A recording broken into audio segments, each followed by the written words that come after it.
Okay, let's jump right into this explainer. Today, we're decoding something incredibly profound, the spiritual mechanics of Guanyin Bodhisattva. And we're pulling this straight from the Shurangama Sutra. This isn't just some ancient myth. It's honestly a step-by-step manual for human consciousness. We're going to deeply analyze Guanyin's exact method, what's known as the perfect penetration through the ear organ, and figure out exactly how they achieved ultimate liberation. To kick things off, I want you to think about the absolute sensory overload of our modern lives. Seriously, ask yourself, when you hear a sound, like your phone buzzing, a siren going off, or someone calling your name, where does your mind actually go? Doesn't it instantly leap outward? We literally spend our entire lives letting our awareness be completely hijacked by these external stimuli, just pulled in a million different directions all day long. So here's the absolute game changer. Guanyin achieved liberation not by listening to all that noise, but by radically shifting how they listened. The sutra defines this core practice as reversing the hearing to hear the self-nature. Think of it like this. Imagine you're standing by the ocean. Instead of watching the waves crashing on the shore, you suddenly realize, wait, I am the water itself. You stop tracking those external sound waves, and instead, you turn that spotlight of attention entirely backward, right into the silent source of the awareness that is actually doing the hearing. This perfectly captures the massive difference between our exhausting everyday habits and actual awakening.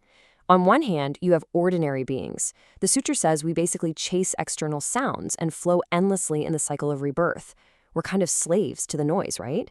But then, look at Guanyin's method, reversing the hearing inward and completely detaching from the sound itself. It's a total paradigm shift. You're not trying to forcibly stop the sound. You just stop chasing it. You allow your awareness to completely unhook itself from the outside world. Let's trace Guanyin's exact timeline to see how this actually unfolded. Countless eons ago, Guanyin was a dedicated student learning from an ancient Buddha who was also named Avalokiteshvara. And this Buddha taught them to enter profound concentration through three things: hearing, contemplating, and practicing. Now, this wasn't some overnight miracle. It was a systematic practice that led to a massive breakthrough, attaining what's called the diamond samadhi. That's an unbreakable state of meditative absorption. And the result? It wasn't just finding personal peace. It transformed them into the ultimate symbol of universal compassion. So let's move to part one, the blueprint of silence. We're going to look at the exact mechanics of Guanyin Samadhi. What's amazing here is that the sutra doesn't just give us vague poetry, it gives us a literal, step-by-step psychological blueprint. Watch how this builds. Guanyin gradually sheds every single layer of perception. First, they entered the stream of their inner nature and completely forgot the external sound. The actual object of hearing vanished. Next, they realized that both sound and silence, the dynamic and the static, are just dualities, and those simply cease to arise in the mind. Moving even deeper, the very concept of I am aware and the thing I am aware of entirely dissolved into emptiness. And finally, when even the concept of emptiness was extinguished, absolute radiant stillness manifested. Every bit of arising and ceasing just stopped. And right at that moment of absolute zero, something truly incredible happened. The sutra describes it so beautifully. It says, suddenly transcending the mundane and supermundane worlds, a universal brilliance manifested in the 10 directions. By reaching the absolute silent center of their own mind, Guanyin paradoxically experienced this massive cosmic expansion. They merged completely with the pure, compassionate heart of all Buddhas across the universe, while at the exact same time feeling the desperate cries of every single suffering being. Which brings us to part two, the fruits of inner stillness, and this boundless outward compassion.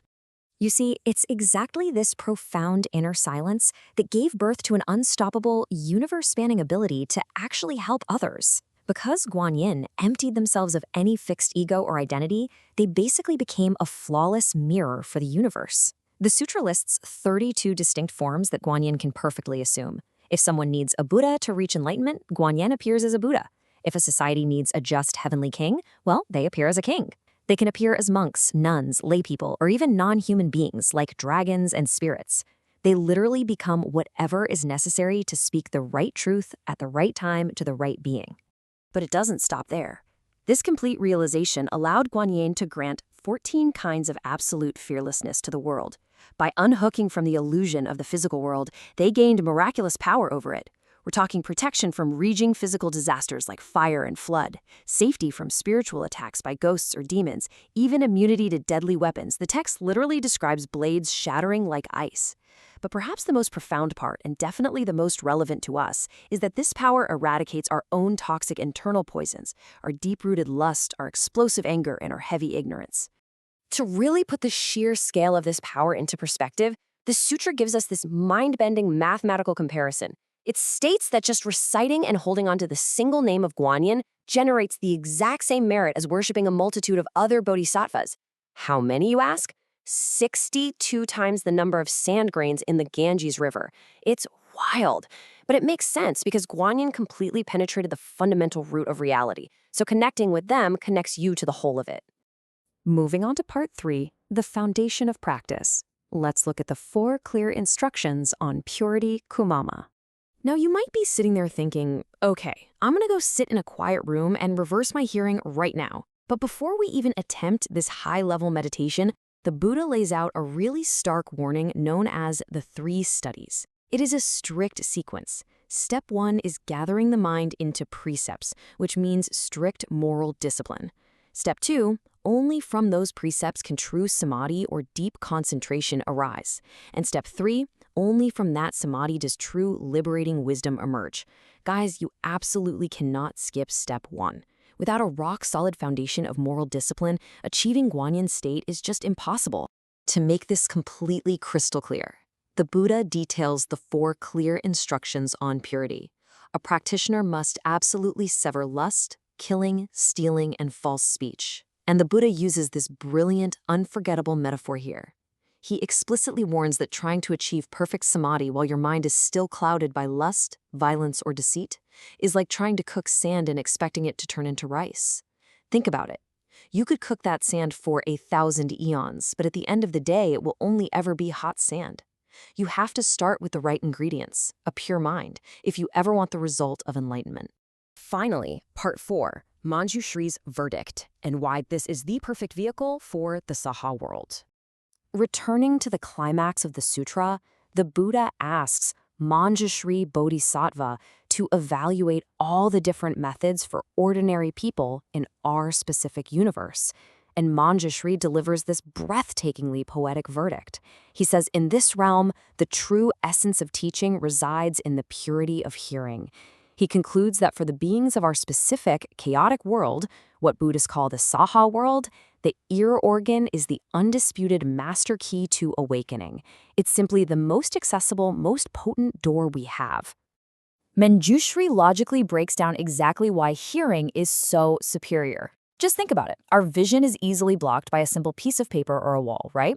And if it's dark out, we can't see a thing. Smell, taste, and touch, they all require physical contact, and they're super intermittent. But the ear organ is incredible. Sound penetrates solid walls. Hearing functions continuously, even when you are in deep sleep. And most importantly, hearing is spherical. You can hear a drum beating from all 10 directions simultaneously. It's expansive, it's constant, and that's what makes it the ultimate anchor for meditation. Manjushri firmly concludes by urging Ananda, and really all of us in the future, to adopt this very path.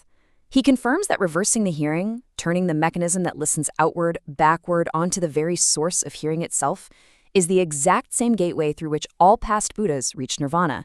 It's literally the most direct route out of the illusion. We've seen the mechanics, the miraculous results, and the absolute requirements of Guanyin's path.